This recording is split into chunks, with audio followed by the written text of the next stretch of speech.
Gracias a ustedes de Dios nuestro Padre, de Cristo Jesucristo. Amén. Bueno, nos hemos movido un poquito porque al dar vuelta a los textos cambia un poco el recorrido que estamos haciendo. De todas maneras, estamos leyendo ahora Lucas 4, así que, bueno, está bien como inicio de la cuaresma, pero de alguna manera perdemos un poquito cierta sincronía del texto porque eh, para los tres, para Mateo, para Marcos, para Lucas, es algo chiquito así, lo que solamente lo menciona, de Lucas se explayan con las tentaciones. Está después, en Lucas hay algo ahí entre medio, pero bueno, más redaccional que otra cosa, ¿no? Pero es lo que sigue al bautismo de Jesús. Entonces, bautismo, espíritu, tentaciones, bueno, ahí hay una cierta unidad que enfoca en cuanto al misterio de Jesús. Entonces, claro, cuando leemos esto, claro, está bien, lo leemos ahora al comienzo de la cuaresma, empezó el domingo pasado, pero bueno, los errores que uno comete a veces cuando mira mal, lo leemos como un poquito despegado, porque el tema del bautismo de Jesús ya pasó para la liturgia hace unos cuantos domingos, y este año, claro, como lo trae aquí el texto, no lo tuvimos inmediatamente después. Entonces, esa unidad que de alguna manera desarrolla, por lo menos Mateo y Marcos, como es un texto bastante que solo lo enuncia, por ahí está, pero esbozado. Esa unidad se pierde un poco. Dice, bueno, ¿cómo leemos? Porque gran parte del tema, de todo lo que está planteando acá, es cómo leer. Y lo interesante que, como lo han traído los evangelistas, y lo colocan al comienzo, ¿no? Por lo menos Lucas, el tema de las tentaciones es una consecuencia, de alguna manera, del bautismo. Es decir, si el bautismo tampoco hay en este relato, tipo de relato, aparecen las tentaciones. Las tentaciones están apareciendo como algo que pasa después del bautismo. Es más, nuestros textos tienen esta forma: Jesús, lleno del Espíritu Santo, regresó de las orillas del Jordán, ¿no? Y fue conducido por el Espíritu al desierto, donde fue tentado por el demonio. Eh, Miramos el otro relato, que fue llevado al desierto para ser tentado por el demonio. Vamos a ver. Entonces, ahí hay una unidad que podemos también leerla, por supuesto, con respecto a este tiempo de Cuaresma, la Semana Santa y la Pascua. Podemos leerla con todo el ministerio de Jesús. Pero si perdemos esa relación, queda como simplemente, o por lo menos el riesgo está, en que terminamos haciendo lecturas muy superficiales y que generalmente terminan en el moralismo. Jesús, moralmente superior, vence la tentación. Bueno, bien claro, pero el problema es más complejo. El problema, y acá aparecen cosas interesantísimas, aparecen dentro de estos textos. Y una de las, no vamos a poder hacer todo porque, bueno, ahora corre, pero una de las cosas que aparece es, de alguna manera, el tema de la idolatría. Se le presentan elementos mágicos al texto bíblico, que suscita el texto bíblico y el demonio también. O sea, eso de leer textos en voz alta para espantar al demonio, parece que más bien el demonio los conoce muy bien y es más rápido inclusive con salir con otros argumentos. Con el retruque. Sí. Eh, Interesante que cuando Lutero habla de estas cosas, con estas imágenes muy medievales de lo demoníaco y todo, que no son las que tenemos hoy en día, pero dice, no, dice, bueno, dice varias cosas, pero dice que justamente la Santa Cena es lo que aleja al demonio. Es Lutero. ¿Por qué? Porque la concepción que maneja y que observa la tradición luterana y otras también, es que Cristo está verdaderamente presente ahí. Entonces, claro, ¿quién creo que aleja al demonio? Jesucristo. La escritura, bueno, la escritura es algo que está sujeta a la interpretación. Y ahí es donde entramos. la interpretación errónea nos lleva a los territorios equivocados. Entonces, la pregunta, claro, sale, bueno, ¿cuál es la correcta? Bueno, vamos a entrar un poco más en el texto para ir encontrando esto. ¿Por qué? Más allá de que, si alguno pues va a mirar también Mateo, van a ver que hay una inversión un poco en cómo está presentado, pero la idea general está. Y uno puede encontrar que aquí no solo se limita a este pequeño momento, no sé si se escribe sobre eso, sino que tiene que ver con toda la interpretación y choca con una cantidad de cosas. Por ejemplo, muchas veces aparece y aparece muchos lados, ¿eh? Y no solo ahí en los bordes del cristianismo más complejo, sino aparece también en todos lados donde dice, bueno, hay un Dios malo, el Antiguo Testamento, por lo menos de un carácter así, uno diría, tal vez tendría que ir a hacer terapia, y uno buenito del Nuevo, que tal vez también, porque finalmente el otro es malo y gruñón, y el del Nuevo, con esos modelos, es así, más bien tonto. Bueno, está todo bien, flores, pajaritos y todo. Bueno, claro, esta lectura no coincide con una lectura integral del texto. Es una especie de remiendo y tiene que ver también con una lectura donde se pierde un poco esto de quién es Jesucristo. Que hemos venido trayendo, ¿no? Y por lo menos desde la Navidad venimos trayendo esta cuestión del texto bíblico compleja, donde el Cristo es verdadero ser humano y verdadero Dios simultáneamente, pero es un solo Cristo. Y esto es algo que va a tener que ver con nuestra vida de todos los días. Esto eran discusiones de la teología de los primeros siglos, sí, claro, porque eran importantes, porque estaban los que separaban y estaban los que mezclaban. Entonces, bueno, y justamente, y en este año, que es un año interesante, porque son 2700 años del Concilio de Nicea, los trinitarios, donde, bueno, pues ya lo hemos recorrido, y con todas las críticas a Nicea, en general son desde áreas que no tienen que ver con la teología. También en Nicea es el concilio que le pone freno a la arbitrariedad de los obispos. Lo que se enseña es esto, dice el concilio. No lo que cada uno que logra sentarse en el sillón del obispo le quiere meter a los demás. Esto es la reforma muy fuerte también. Por eso aparecen en las tradiciones, entre comillas, protestantes, esto de aprender los catecismos, ¿no? Es decir, son pequeñas porciones, pero que son finalmente que la comunidad toda tiene elementos para decir, ¿es o no es lo que estamos escuchando lo que como comunidades de creer? Claro, también uno corre el riesgo de decir, bueno, uno aprendió mucho de esto con Martín Lutero, a cada partecita le va a poner una explicación clásico, ¿no? Los mandamientos, el Padre Nuestro, el credo y lo que Lutero pone. ¿Y qué significa esto? Y lo desarrolla como modelo interesantísimo. Lo que pasa es que lo desarrolla en un lenguaje del siglo XVI, que nosotros en algunos casos lo aprendimos también de memoria, porque después no solo se aprendía de memoria, sino todo. Y uno dice, bueno, claro, para vivir en el siglo XVI debe haber sido muy útil. Tal vez hoy en día habría que volver a pensarlo. No perder la estructura, pero volver a pensar.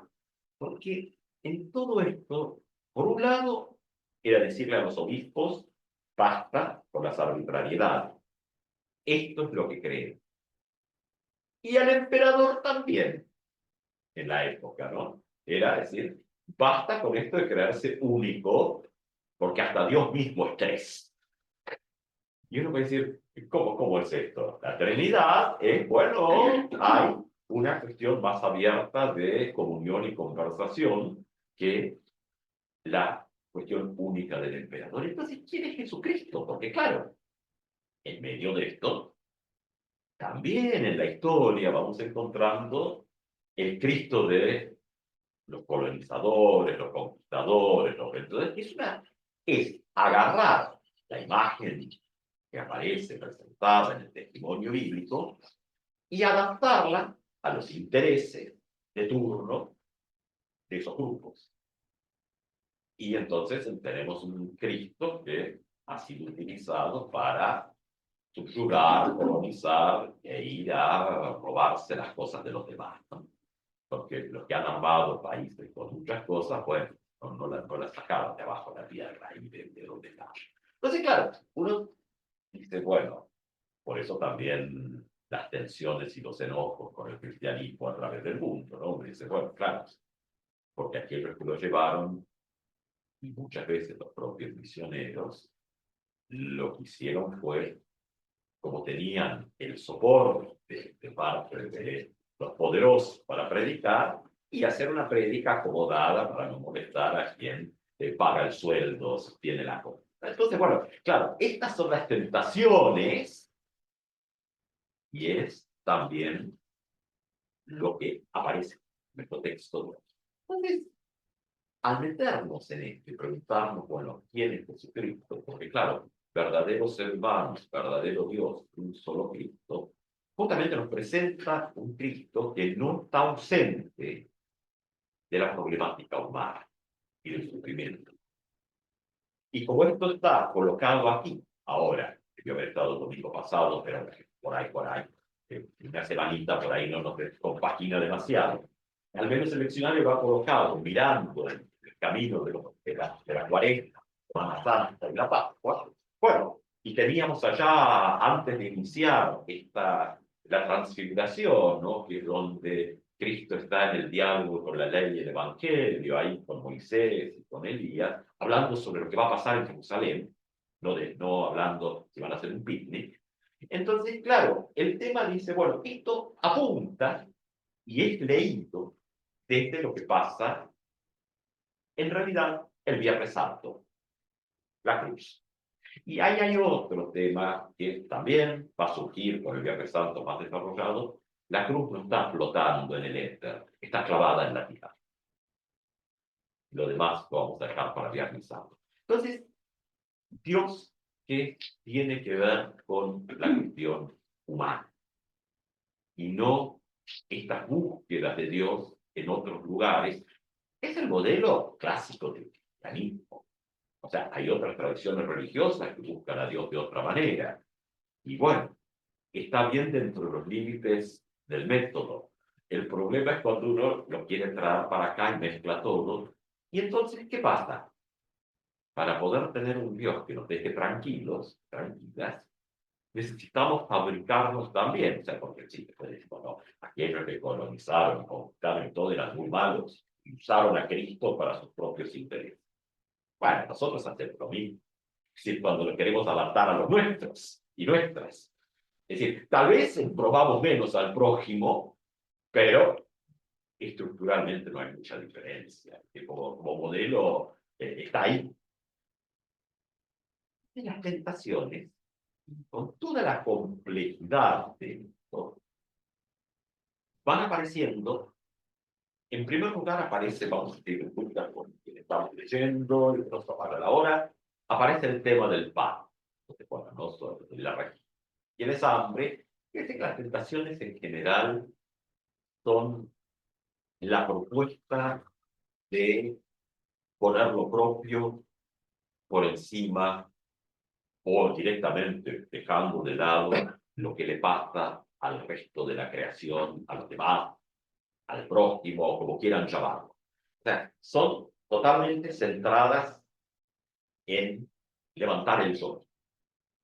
Claro, tampoco hay que caer en lo otro y no, entonces me voy a despegar de todo y todo, porque claro, esto también navega por las problemáticas del origen del mal, ¿no? Pero, bueno, es una cuestión que deja Dios del comienzo, es del ser humano. Si es solo del ser humano, bueno, lo podría corregir el ser humano. San Pablo se brotaría todo, pero también diría, claro, pero eso es justificación por las obras, dirían, y entrarían ahí a bailar pata a pata enfurecido con respecto a eso. Entonces, claro, el libro del Génesis no es nuestro tema, que nos vamos a poder meter hoy, pero bueno, ahí aparece la figura del dragón, de la serpiente mitológico, porque el texto no logra terminar de resolver eso, Entonces termina con la presencia de un ser mitológico que habla e interviene, porque no se puede resolver adentro, pero por otro lado ocurre adentro. Entonces esta tensión también está aquí, en nuestro texto de hoy. Entonces aparece, bueno, tanto Mateo como Lucas dicen el diablo, el demonio, una figura como más diluida, diabolos, que es una palabra griega que significa el que separa, el que desparrama, el que desune. Pero aunque tiene forma de figuras, o inclusive quiere artículo acá, jo diablo, puede ser el señor diablo, algo así, pero tiene que ver con esto. Por eso la oposición, cuanto a un poco más gramatical, es que aparece en algunos textos. Cristo es nuestro símbolo. ¿Por qué? Porque el símbolo reúne. Entonces, la oposición entre el que separa, divide, quiebra y desparrama todo, y aquello que une vuelve a darse. Esta tensión está colocando aquí en el texto. Entonces, claro, bueno, soluciona un problema del agua. Y entonces, el texto ahí da una vueltita y la respuesta de Jesús es: no solo de pan vivirá el ser humano. Y ahí, cuidado, porque entonces viene lo que dice: ah, bueno, esto es una cuestión espiritual. Bueno, no, mentira, porque dice no solo. Entonces vienen los que vienen y dicen: bueno, este pedacito me sirve, este no, tacho, tacho, tacho, ya lo acabo no solo. Bueno, y si miramos después del ministerio de Jesús, vamos a ver que está el pan, porque los 4 relatos traen la multiplicación de los panes y los peces gratis. Qué terrible en un mundo que todo lo convierte y lo regula por el dinero. Porque eso también tiene que ver con conceptos de mérito, donde lo teológico, en el mundo de la fe, también llevado al tema de las obras. ¿Quién merece y quién no merece? Pasa en todos lados, la discusión en algunos lados, inclusive de la propia iglesia propia, está, bueno, ¿quiénes merecen una beca? ¿Quién no? Y andan olfateando de antemano, controlando la tarea del Espíritu Santo. Esto de ser secretarios privados, hay muchos tipos de se trata todo un poquito, pero alguna vez dice: bueno, pero algo dice el Señor Jesucristo sobre estas cosas. Entonces, o lo acomodamos para que no nos moleste, o dejamos que nos moleste. Porque el problema de las tentaciones es que nos molestan, porque son un poco el espejo de cómo somos los seres humanos. Entonces, no solo de pan. Entonces, ¿qué va a hacer Jesús? Bueno, el pan está, porque esto de las multiplicaciones de los panes, de los peces, es una cosa sobreabundante, donde no solo es que alcanzó y no está contento, sino que alcanza y sigue. Ya las versiones más primeras de para todo Israel con los 12 canastos, o para el mundo entero con los 7 canastos, porque el 7 es el número que está relacionado con la creación, ¿no? Que es sobreabundante. No queda tampoco para el grupito de los y las creyentes, no, es pan para el mundo, como aparece. Y ahora, claro, pero eso dice no solo. Entonces, si miramos el ministerio de Jesús, nos vamos a encontrar que hay muchas cosas, pero que sobresalen. Tal vez hay 2 bases, casi un barquito de 3 patas. Tenemos un Jesús que se dedica a enseñar y que lo hace con, y acá el problema de las palabras de hoy en día y las palabras del texto traducido, las palabras de época, pero lo hace con, nosotros hoy tal vez deberíamos decir con sentido, con autoridad el texto, pero claro, pues que la Reina Valera traducía con cierta forma y tenía cierto concepto, no con el poder de imponer el emperador, sino con lo que realmente tiene sustento. Entonces, la enseñanza de Jesús se separa y va por otro camino que la de los maestros de la ley y los fariseos y demás personajes que recorren el texto. O sea, la enseñanza de Jesús es un choque con aquellos que en la época enseñan que aquella política que desarrollan, esa es la correcta, aunque esté alejada de esto otro que aparece, que es un choque de el reino de Dios con los reinados que van en otra dirección. Digamos, para no hacer cuestiones más personalizadas, que van en otra dirección. Entonces, claro, bueno, claro, todo esto empieza a generar algunos enojos, como uno va viendo en el texto. Es decir, bueno, ¿qué es importante? No hacer nada en sábado que se corra ni un milímetro para un lado o para otro, o que la gente coma. Bueno, una línea va a decir lo importante es el sábado. Y Jesús va a tener otra posición. Bueno, esto trae conflicto. Y este conflicto, bueno, la cuaresma es muy clara en eso. En 40 días más o menos donde esto termina. O, desde la lectura cristiana, no es del todo correcto decirlo así, pero total, lo puedo decir, o empieza. Porque ahí, especialmente, Lutero dice, no, Jesucristo es el mismo ayer, hoy y siempre, Dios Padre es el mismo ayer, hoy y siempre, y el Espíritu Santo es el mismo ayer, hoy y siempre. El mismo, no hay uno bueno hoy y uno malo en el pasado, sino que siempre es el mismo. La cuestión es cómo lo vemos. Y lo que ocurre en las tentaciones es que a partir de Jesucristo cambia la dinámica. La tentación también nos empuja a Cristo y nos empuja a descubrir al Dios misericordioso que estuvo siempre. El problema es cuando nuestra interpretación es errónea. Porque el problema es dónde estamos ubicados. Cada creemos ahí, ¿no? En el Éxodo. Y ya ve Dios, cuando está el tema de la liberación de Egipto, ¿no? Dice, es más, dice, y endureceré el corazón del faraón, y no lo va a dejar salir, ¿no? Dice. Entonces dice, bueno, pero al final, ¿qué quiere? ¿Que salgan o que no salgan? Y dice, bueno, tiene un nivel de contradicción importante, porque ve y diles que Dios quiere que el pueblo salga, que sean libres, pero endureceré el corazón del faraón y le dirá que no. Tiene, por supuesto, mucho que ver con esta cuestión de deidades, pero tiene que ver también dónde está ubicado cada uno. La palabra de Dios es buena noticia para los que sufren, no para los que se benefician del sufrimiento. Y ese es el problema del cristianismo, que hemos agarrado pedacitos. Entonces, fabricamos el Dios tonto, que es otro ídolo. Tenemos el ídolo que aparece acá en el texto, pero tenemos estos otros que fabricamos, que nos resultan muy cómodos. Decía el padre Alejandro Bayol, nuestro Dios de bolsillo. Decía, qué bien educadito y mansito, qué lindo mi Dios de bolsillo. No me acuerdo exactamente la letra, pero alguna vez la podemos traer. Sí.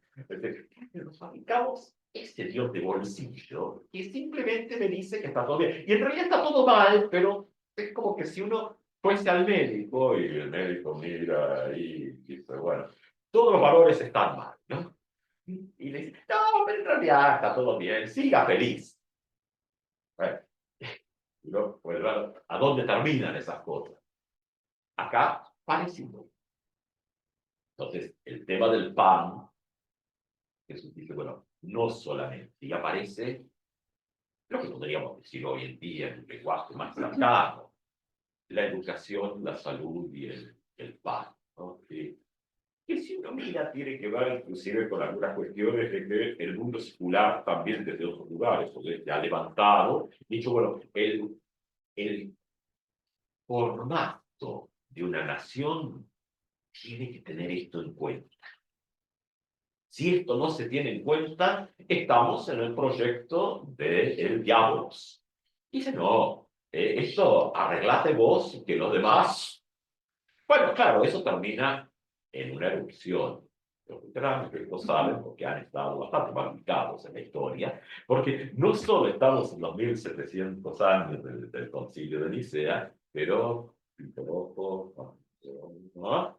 80 años de la finalización de la Segunda Guerra Mundial. Bueno, o sea, todo converge en este año interesantísimo de muchísimas crisis y problemas. Entonces, claro, bueno, ¿cómo se leyó? ¿Cómo particularmente el protestantismo en general, pero particularmente la tradición israelí, cómo leyó la Segunda Guerra? Bueno, unos poquitos dijeron, no, esto es inaceptable, que el Estado haga lo que está haciendo. Pero la mayoría, pero no, es cuestión del Estado y también porque es el Estado. Bueno, y uno ve, bueno, las tensiones, y también es interesante que aquellos, que aquellas personas que leyeron otra vez el texto y pensaban, que, bueno, ¿a dónde fueron a buscar también? ¿No? Si uno mira, por ejemplo, bueno, la pluma, tal vez, de la declaración de Barmen y todo, que ahí está Harvard, ¿no? Teólogo suizo reformado, que tenía una muy mala opinión de la teología luterana y tal vez tenía mucha razón en cómo estaba aplicada. Eh, pero ¿qué hace Barmen? Su estructura es, vuelve a Nicea, la estructura trinitaria, y a partir de ahí señala, no, no, no, no, por esto, que es como leemos la Biblia. No la leemos de cualquier manera, sino la leemos a través de Jesucristo, que es esto, y no aquello otro. Es decir, porque si no, entramos en el juego de, bueno, ¿quién cita más texto? ¿No? Y se ve que acá la figura del diablo que aparece, esa figura tiene una capacidad muy superior inclusive a todos nosotros y nosotras para citarla. Entonces, bueno, el tema de la idolatría se engancha también con el tema del pan. Y uno dice, bueno, pero eso son cosas de otra época. Probablemente en nuestras comunidades no haya mucho arrodillándose delante de ídolos, y si leemos después aquí, ya dice, bueno, claro, pero en una piedra hay más posibilidades, si hay pureza del corazón, dice, quiero de encontrar a Dios, que en el altar del Dios verdadero si nos acercamos con, y me permito hacer una pequeña variación aquí, quiero decir, la hermenéutica equivocada. Podemos ir al altar del Dios verdadero, pero con nuestra propia armadito, con nuestro Dios de bolsillo, y entonces por más que sea verdadero el lugar, no funciona. Y el otro lugar, que desde lo formal del cristianismo, a lo mejor uno diría pero, ¿no? A lo mejor está más cerca. O sea, ¿cómo interpretamos que donde Jesús está trayendo acá? Adorarás al Señor tu Dios y a Él solo que te das culto. Es la clave de lectura. Claro, ¿a cuál? Bueno, para las personas cristianas, el Dios que leemos a través de la Biblia. Y ahí es donde empezamos a decir, bueno, claro, es un Dios que muere en la cruz. Y a partir de ahí, de una cruz que no flota en el aire, sino que está enclavada en las necesidades de la humanidad toda. De modo que el bienestar circule para todos y para todas, no para algunos y otros. Y ahí está la tensión de los modelos. Y ahí está donde la palabra, porque la palabra de Dios es Jesucristo, si vamos al Evangelio según Juan, la palabra, bueno, el texto lo que hace es dar testimonio, pero la palabra, esa palabra está en todos los ámbitos y no podemos dejarla fuera. Si lo dejamos fuera, estamos en el proyecto del diablo, de acá, esa figura.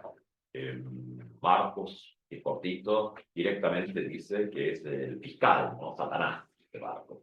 Figuras que hoy en día por ahí las tenemos tan mezcladas que no, hasta, bueno, hasta después fabricamos cosas para no tomar posición ante nada y decir, bueno, no, porque aquellos en realidad son todos malos.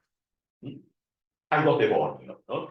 Y uno dice, eso, bueno, para los cristianos no es así. Lo único que es uno es Dios. Y que a partir de Jesucristo, con toda la complejidad, inclusive la tentación, aunque pedimos, no nos, en el español decimos no nos dejes caer en tentación, no, en las traducciones más sajonas se dice no nos metas en la tentación, Sí, también, no, y no dejas de la tentación, de estas cuestiones donde de pronto la tentación es algo que está ahí y que juega. Pedimos que no nos vea. Pero también pedimos que se nos libre del mal, que no es lo mismo. A veces tenemos todo mezclado. Vas, líbranos del mal, porque el mal no lo podemos gestionar. Pero en Jesucristo, también la tentación es el lugar que nos pone ante el espejo de la reflexión. En la tentación también, ahí es donde, con enojo, diría el por ahí, el diablo también funciona para Dios. Esto viene de San Agustín, ¿no? Es decir, donde en el empujarnos a la tentación, también nos pone en el espejo donde también encontramos en lo humano a Cristo, que permite encontrar salidas. O sea, no es que estamos ahí que no hay ninguna, no. Se toma, y la pregunta es, ¿tomamos la posición de Cristo o la de los escribas y los fariseos? Porque a eso apunta el texto de Cuaresma. Bueno, lo vamos a levantar en la otra semana con la continuidad, porque esto no ocurre en el cielo, ocurre en la tierra, ocurre en el desierto, ocurre en cómo funcionamos en nuestro mundo. Ah.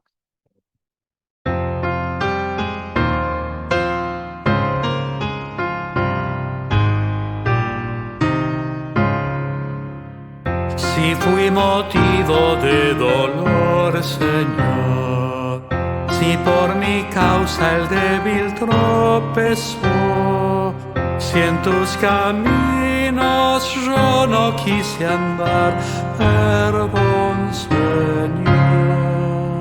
Si vana y fútil mi palabra fue, si al que sufría en su dolor dejé, no me condenes tú por mi maldad, perdón, Señor.